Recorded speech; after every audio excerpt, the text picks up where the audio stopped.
철로역정.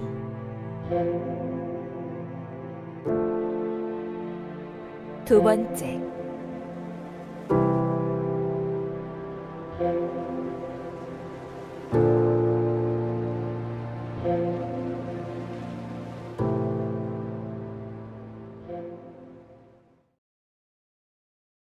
크리스천은 옳은 길로 돌아가기로 마음먹었다. 전도자는 미소를 지으며 크리스천에게 입맞추고 길을 떠나도록 격려해 주었다. 크리스천은 다시 시작된 길 위에서 아무에게도 말을 하지 않았고 누가 무슨 말을 걸어도 침묵을 지키며 걸음을 재촉했다.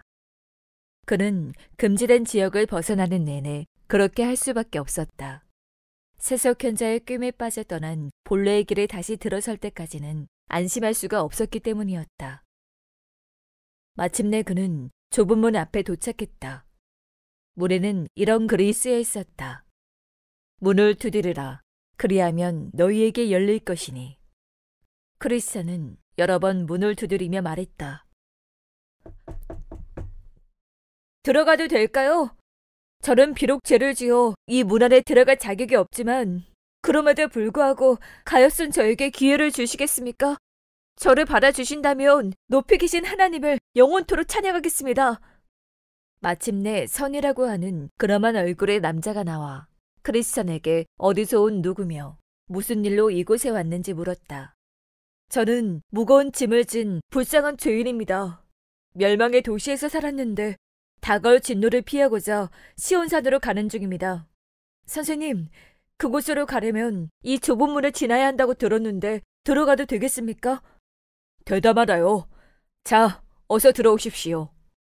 선의가 그렇게 말하며 문을 열어주었다. 그리하여 크리스천이 문 안으로 들어서는데 선의가 갑자기 그를 끌어당겼다. 놀란 크리스천이 말했다. 왜 그러십니까? 그러자 선의가 말했다. 이 문에서 그리 멀지 않은 곳에 강한 성 하나가 있습니다. 그 성의 주인은 바알세불이라고 하죠. 그 성에서 바알세불과 부하들이 이 문으로 들어오는 사람들을 죽이려고 화살을 쏜답니다. 크리스천은 소스라치게 놀라며 말했다. 다행히 화살을 피하긴 했지만 간담이 서늘하군요. 크리스천이 문 안에 들어오자 선의는 누가 그를 이곳으로 보냈는지 물었다. 전도자라는 분이 제게 이곳을 찾아가라고 말씀하시더군요. 그러면 선생님이 제가 앞으로 가야 할 길에 대해 알려주실 거라고 했습니다. 자, 이렇게 문이 열렸습니다. 이제 이 문을 닫을 자는 아무도 없죠. 이제야 고생한 보람이 나타나기 시작하는군요. 그나저나 이곳까지 어떻게 혼자만 오셨습니까? 제가 살던 멸망의 도시 사람들은 아무도 자신이 얼마나 위험한 상황에 처해 있는 줄 모르더군요. 당신이 멸망의 도시를 떠나는 것을 본 사람이 있었습니까? 네, 가장 먼저 제 아내와 아이들이 저를 보고 돌아오라고 소리쳤죠. 몇몇 이웃 사람도 저더러 되돌아오라고 외쳤고요. 하지만 저는 손으로 귀를 틀어막은 채 앞만 보고 달렸답니다. 혹시 당신을 설득하려고 쫓아온 사람은 없었나요? 고집씨와 변덕씨가 쫓아왔죠. 저를 설득할 수 없다는 걸 알자 고집씨는 씩씩거리며 돌아갔고 변덕씨는 얼마 동안 저와 동행했습니다. 그런데 왜 변덕씨는 끝까지 같이 오지 않았나요? 함께 가다가 갑자기 멸망의 늪에 빠지게 되었어요. 그러자 변덕씨가 겁을 먹고 말았습니다. 자기 집 쪽으로 겨우 빠져나온 변덕씨는 그 잘난 나라는 저 혼자 가라고 쏘아붙이고서 고집씨를 따라 돌아가 버렸지 뭡니까? 그래서 저만 이 문까지 오게 된 겁니다. 정말 안타깝군요. 하늘의 영광이 그까지 작은 어려움도 감수하지 못할 정도로 가치가 없는 것이란 말입니까? 그러게 말입니다.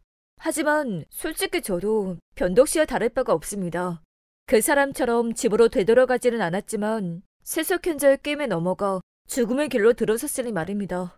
이런 그자를 만났단 말입니까? 그렇다면 율법주의라는 사람에게서 쉼을 얻으라고 했겠군요. 둘 다 천하의 사기꾼입니다. 그런데 그런 자의 말을 따랐다고요? 네, 부끄럽지만 그러고 말았습니다. 그 자에게 속아서 율법주의를 찾으러 갔는데 그 사람 집 가까이에 있는 산이 당장이라도 제 머리 위로 무너져 내릴 것만 같아서 멈출 수밖에 없었죠. 그 산은 이미 많은 이들의 목숨을 앗아갔습니다. 앞으로 또 얼마나 많은 목숨이 그 산에서 으스러질지 참으로 안타깝습니다. 산에 깔려 으스러지지 않고 탈출하셨으니 얼마나 다행인지 모르겠습니다. 정말이지 제가 어찌할 바를 몰라 짤짤매고 있을 때 다행히 전도자님을 다시 만났기에 망정이지. 그렇지 않았다면 저도 어떻게 되었을지 모를 일입니다. 산에 깔려 죽어 마땅한 제가 전도자님을 다시 만나고 또 이렇게 선인님 앞에 서서 이야기를 나누고 있으니 참으로 하나님의 크신 자비가 아닐 수 없습니다. 게다가 이 문으로 들어오다니요. 이 얼마나 큰 은혜입니까? 우리는 여기 오신 분들이 전에 무슨 죄를 지었건 절대 문 밖으로 내쫓지 않습니다. 자, 선한 크리스천 씨, 저를 따라오십시오. 어디로 가야 할지 알려드리겠습니다. 저기 앞에 좁은 길이 보이십니까? 저 길이 바로 당신이 가야 할 길입니다. 옛 성도들과 선지자들, 그리고 그리스도와 그분의 제자들이 만든 길이죠. 마치 자로 그은 듯 똑바른 길이랍니다. 그러니 꼭 저 길로만 가셔야 합니다. 선인님, 혹시 가는 길에 저와 같은 초행자들이 헷갈릴 만한 갈림길이나 굽은 길은 없습니까? 그런 길이 많기는 합니다만 그 길들은 하나같이 굽은 길이고 또 넓은 길입니다. 그래서 옳은 길과 그릇된 길을 쉽게 구별할 수 있죠. 곧고 좁은 길만이 옳은 길입니다. 그때 나는 꿈에서 크리스찬이 선희에게 등에 진 짐을 벗겨줄 수 있는지 묻는 것을 보았다. 크리스찬은 아직까지 무거운 짐을 벗지 못하고 있었는데 그 짐은 누군가의 도움 없이는 벗을 수 없는 것이었다. 그 짐은 구원의 장소에 이르기 전까지 계속 지고 가셔야 합니다. 하지만 그곳에 다다르면 저절로 등에서 짐이 떨어져 나갈 겁니다. 그리하여 크리스찬은 다시 길을 떠날 채비를 했다. 선희는 이 문에서 조금만 가면 해석자라는 사람의 집이 나올 텐데 그 집의 문을 두드리면 그가 여행길에 도움이 될 만한 훌륭한 것들을 보여줄 거라고 일러주었다.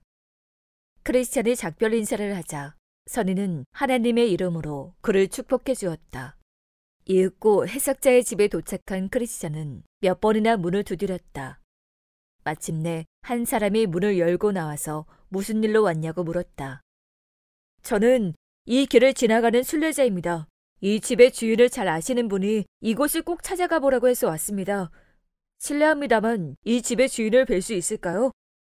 그가 주인을 부르러 간 지 얼마쯤 지나 주인이 나와 무슨 일인지 물었다.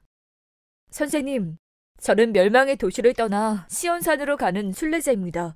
이 길의 입구에 있는 좁은 문에 계신 분께서 이곳에 가면 훌륭한 것들을 보여주실 거라고 해서 이렇게 찾아왔습니다.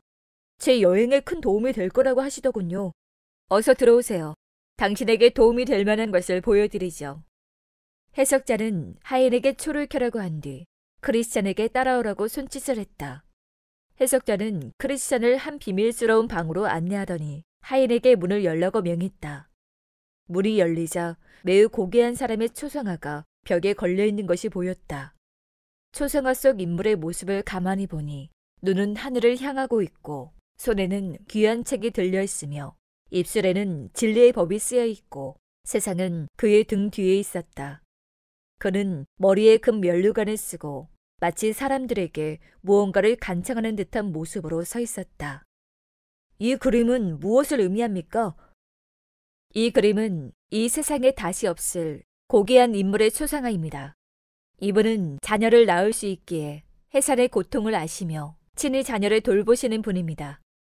그분의 눈이 하늘을 향해 들려있고 손에는 가장 귀한 책이 들려있으며 입술에 진리의 법이 쓰여있는 것에서 보시다시피 그분은 어둠의 일을 밝혀내어 죄인들에게 드러내는 일을 하시죠. 이것이 그분이 사람들을 향해 간청하는 듯한 모습으로 서 있는 이유입니다. 그리고 세상을 등지고 머리에는 면류관을 쓰신 모습에서 보시다시피 그분은 이 세상의 것을 경시하고 경멸하고 있습니다. 그분은 다가올 세상에서 영광을 상으로 얻을 것을 확신하여 오직 하나님만 섬기기를 원하시는 분이죠.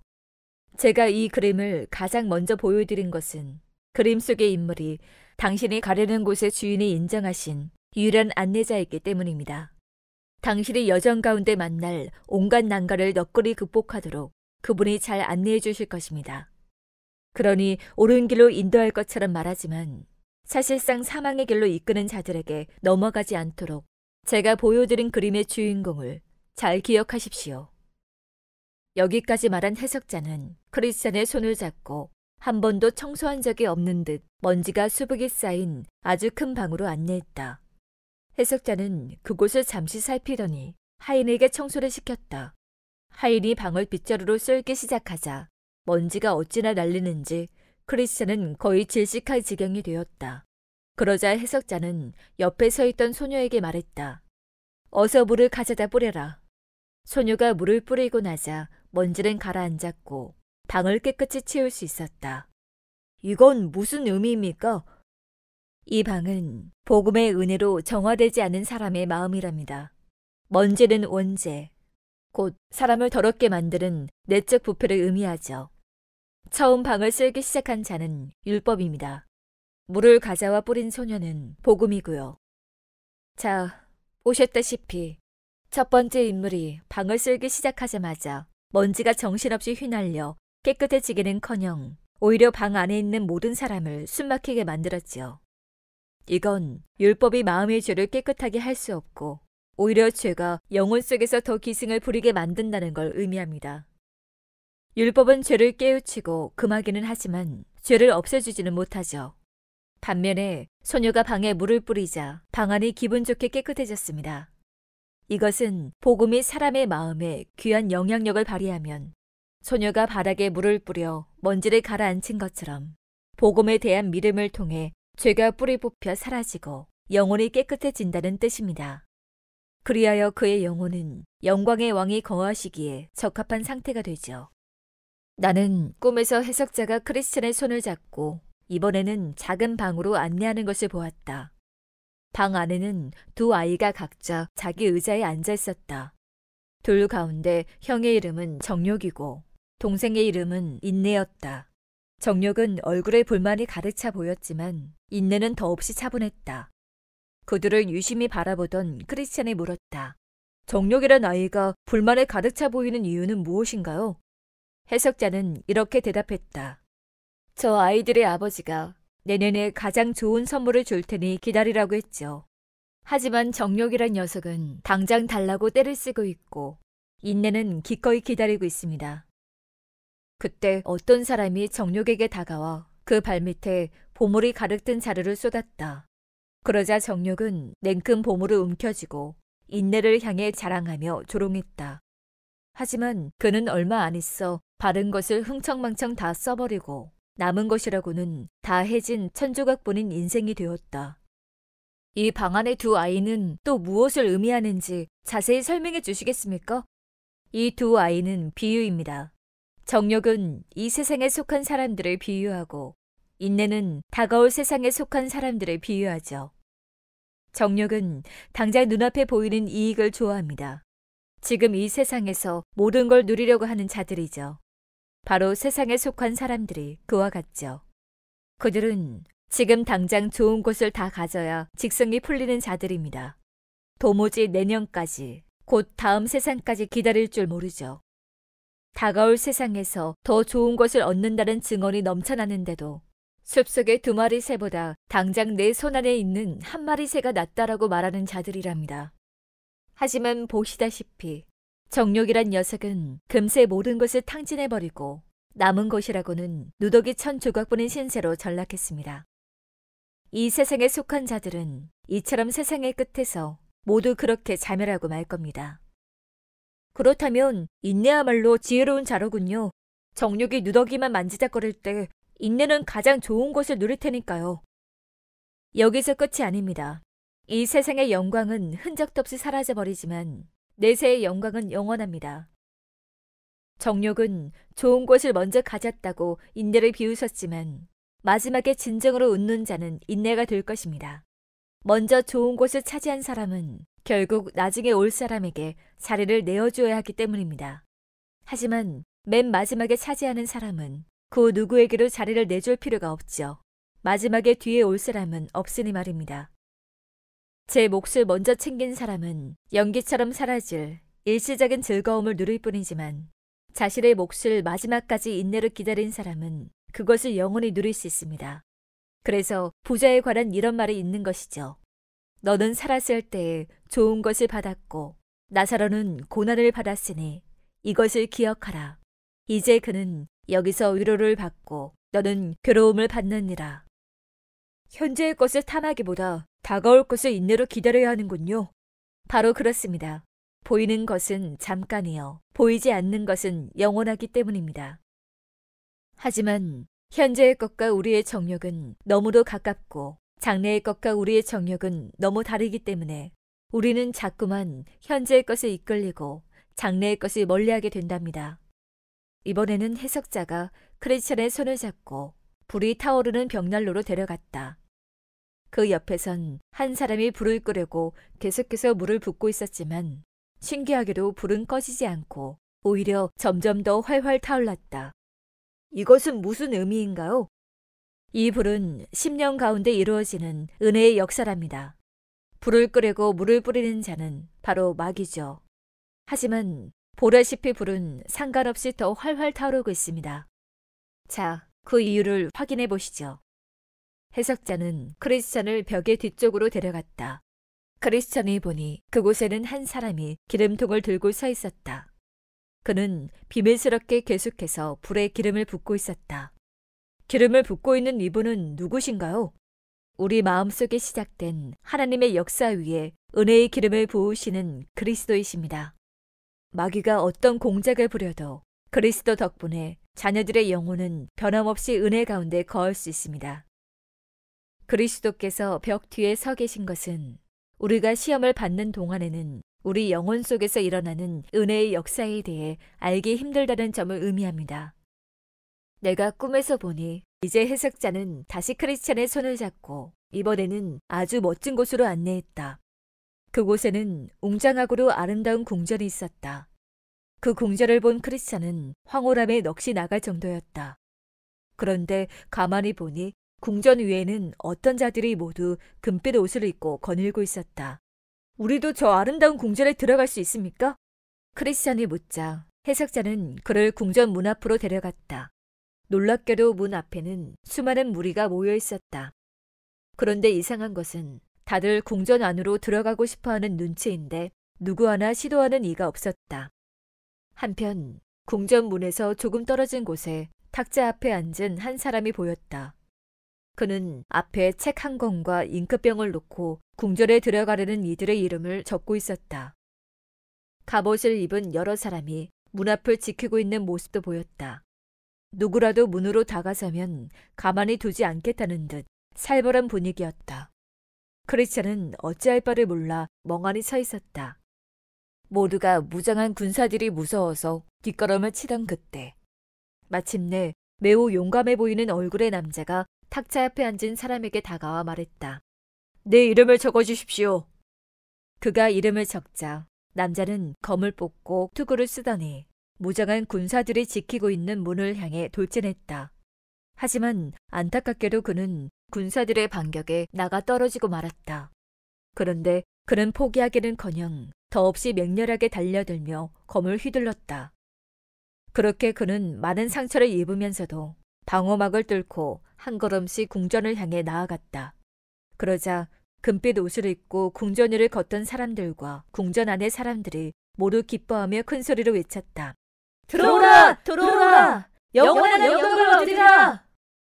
결국 남자는 궁전 안으로 들어갔고 궁전 안의 사람들처럼 금빛 옷을 입게 되었다. 그러자 크리스찬은 빙그레 웃으며 말했다.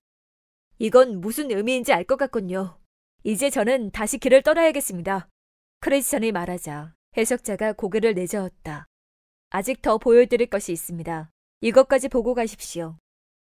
해석자는 다시 크리스찬의 손을 잡고 칠흑같이 어두운 방으로 데려갔다. 방에는 한 남자가 쇠창살 안에 갇혀 있었다. 그는 몹시 슬퍼 보였다. 눈은 바닥에 고정되어 있고 두 손은 깍지를 낀 채 가슴이 무너지는 듯 한숨을 내쉬었다. 이건 무슨 의미죠? 크리스찬의 말에 해석자는 그 남자에게 직접 물어보라고 권했다. 당신은 누구십니까? 예전에 나는 전혀 이런 사람이 아니었습니다. 예전에는 어떠하셨는데요? 저도 한때는 누구나 인정하는 훌륭한 신앙인이었죠. 예전에는 천성에 갈 자격이 충분하다고 자부했습니다. 심지어 당장이라도 천성에 들어갈 수 있을 것 같다는 생각에 마음이 부풀어 오르기도 했죠. 그런데 지금은요? 이제 저는 절망 그 자체입니다. 절대 빠져나갈 수 없는 이 쇠창살 안에 갇혀있는 신세랍니다. 어쩌다 이렇게까지 되셨습니까? 깨어서 정신을 차려야 하는데 그러지 못하고 정욕에 이끌리는 대로 살고 말았답니다. 말씀의 빛과 하나님의 선하심을 거역하는 죄를 짓고 말았죠. 성령을 근심하게 하는 바람에 그분이 제게서 떠나가시고 말았습니다. 또 마귀에게 틈을 보여 그가 제 안에 들어오고 말았고요. 하나님을 노엽게 해서 그분이 떠나가신 겁니다. 이제 제 마음은 너무 강팍해져서 회개조차 못할 지경에 이르렀습니다.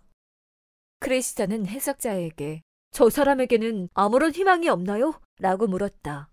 해석자는 이 역시 그에게 직접 물어보라고 대답했다. 희망도 없이 이 절망의 쇠창살 안에 계속해서 갇혀 있어야 하나요? 네, 제게는 희망이 전혀 없습니다. 그럴 리가요. 하나님의 아들의 긍휼은 끝이 없으십니다. 저는 그분을 십자가에 또다시 못 박는 몹쓸 짓을 저질렀습니다. 저는 그분을 경멸했어요. 그분의 의를 경멸하고 그분의 보혈을 부정한 것처럼 여겼죠. 저는 은혜의 성령을 욕되게 한 자입니다. 모든 약속을 저 스스로 걷어찬 셈이죠. 이제 제게는 무시무시한 심판과 불같은 분노만 남아있을 뿐입니다. 그 분노가 원수인 저를 집어삼킬 겁니다. 도대체 무엇 때문에 그런 죄를 지으셨나요? 정욕과 쾌락, 이 세상의 유익 때문입니다. 이런 것들 속에 살면 계속해서 즐거울 줄 알았죠. 하지만 지금은 이런 것 하나하나가 마치 무시무시한 벌레처럼 저를 물어뜯고 있습니다. 하지만 지금이라도 회개하고 돌아서면 되지 않나요? 하나님은 제 회개를 거부하셨습니다. 그리고 무엇보다 이제는 그분의 말씀을 봐도 더 이상 믿어지지가 않습니다. 하나님이 직접 저를 이 쇠창살 안에 가두셨기에 세상 누구도 저를 이곳에서 꺼내줄 수 없습니다. 영원히 말입니다. 영원히 이 불행 속에 허덕여야 하니 어찌해야 할까요? 이 사람의 불행을 반면교사로 삼아 늘 기억하십시오. 네, 정말 두렵군요. 하나님, 깨어서 정신을 차리게 도와주십시오. 이 사람처럼 절망에 빠지지 않게 기도해야겠습니다. 해석자님, 이젠 가도 되겠습니까? 잠깐만요. 딱 하나가 더 남았습니다. 이것만 보고 길을 떠나시죠. 해석자는 다시 크리스천의 손을 잡고 다른 방으로 데려갔다. 방 안에는 잠에서 방금 일어난 듯한 한 사람이 있었는데 침대에서 몸을 일으킨 그는 몸을 부르르 떨었다. 이 사람은 왜 떨고 있는 거죠? 해석자는 그 남자에게 직접 이유를 설명해 보라고 말했다. 간밤에 잠을 자다가 꿈을 꿨어요. 하늘이 칠흑같이 어두워지더니 금방이라도 무너질 것처럼 무섭게 천둥과 번개가 치는 게 아니겠어요? 너무 겁이 났습니다. 고개를 들어 하늘을 보니 구름이 무서운 속도로 몰려왔고 구름 속에서 요란한 나팔 소리가 들려왔죠. 구름 위에는 수많은 천국 시민에게 둘러싸인 한 사람이 앉아 있었습니다. 모두가 활활 타오르고 있었고 천국도 불길에 휩싸여 있었죠. 그때 어디에선가 일어나라 죽은 자들이여 심판의 자리로 오라 라는 소리가 들렸습니다. 그 소리와 함께 바위가 갈라지고 무덤이 열려 그 안에서 죽은 사람들이 걸어 나오는 게 아니겠습니까? 어떤 이들은 기뻐서 어쩔 줄 몰라 하는 모습이었고 어떤 이들은 산 아래 숨을 곳을 찾기 시작했죠. 그때 구름 위에 앉은 분이 책을 펴고 온 세상 사람들에게 가까이 오라고 명령했습니다. 하지만 그분에게서 뿜어져 나오는 맹렬한 불 때문에 그분과 사람들 사이는 법정 위의 판사와 죄수들 사이만큼이나 멀찌감치 벌어져 있었죠. 구름 위에 앉은 분이 이번에는 주변에 있는 천국의 존재들에게 명령했습니다. 가라지와 쭉정이와 지푸라기는 모두 모아 불못에 던져버려라. 그 순간 제가 서 있는 곳 바로 근처에서 끝없이 깊은 구덩이가 열리더니 거기서 엄청난 불과 연기가 뿜어져 나오고 땅이 갈라지는 듯한 굉음이 천지에 진동했습니다. 그분은 천국의 존재들에게 다시 명령했죠. 알곡은 다 모아 곡간에 들이라. 그러자 많은 사람이 구름 위로 올려졌지만 저는 아래에 남았습니다. 저도 숨으려고 했지만 숨을 수 없었죠. 구름 위에 앉은 분이 여전히 저를 주시하고 있었기 때문입니다. 제가 지은 죄들이 생생하게 생각나고 양심이 사방에서 저를 짓눌렀습니다. 그 순간 잠에서 깨어났습니다. 그런데 그 꿈이 왜 그토록 두려웠습니까? 심판의 날이 다가왔는데 저는 전혀 준비가 되지 않았음을 알았기 때문입니다. 천사들이 많은 사람을 모아서 데려갔는데 저는 남고 제가 서 있는 곳 근처에서 지옥의 구덩이가 열렸으니 얼마나 무서웠겠습니까? 게다가 양심도 저를 괴롭혔죠. 생각해보면 재판가는 내내 분노가 이글거리는 표정으로 저를 보고 계셨던 것 같습니다. 그때 해석자가 크리스찬에게 말했다. 당신도 이런 생각을 해본 적이 있습니까? 네, 그럴 때마다 희망과 두려움을 동시에 느끼곤 했죠. 지금 본 것을 늘 기억하기를 바랍니다. 그리고 옳은 길로 계속 전진하도록 순례의 길에 자극제로 삼으십시오. 이제 크리스찬은 다시 떠날 채비를 했다. 그러자 해석자가 말했다. 선한 크리스찬이여, 불의 위로의 성령님이 당신을 천성까지 무사히 안내해 주시길 바랍니다. 크리스찬은 이렇게 말하며 다시 길을 나섰다. 이곳에서 본 것들을 나는 결코 잊지 못하리라. 나를 깊이 위로한 광경과 나를 두렵게 한 광경들, 이제 내가 시작할 순례의 길에서 나를 단단히 붙잡아 주리라 나는 믿네. 내게 이런 광경을 허락하신 이유를 지금은 다 알 수 없지만 남은 순례의 길에서 깨달을 수 있기를. 고맙습니다, 선한 해석자요.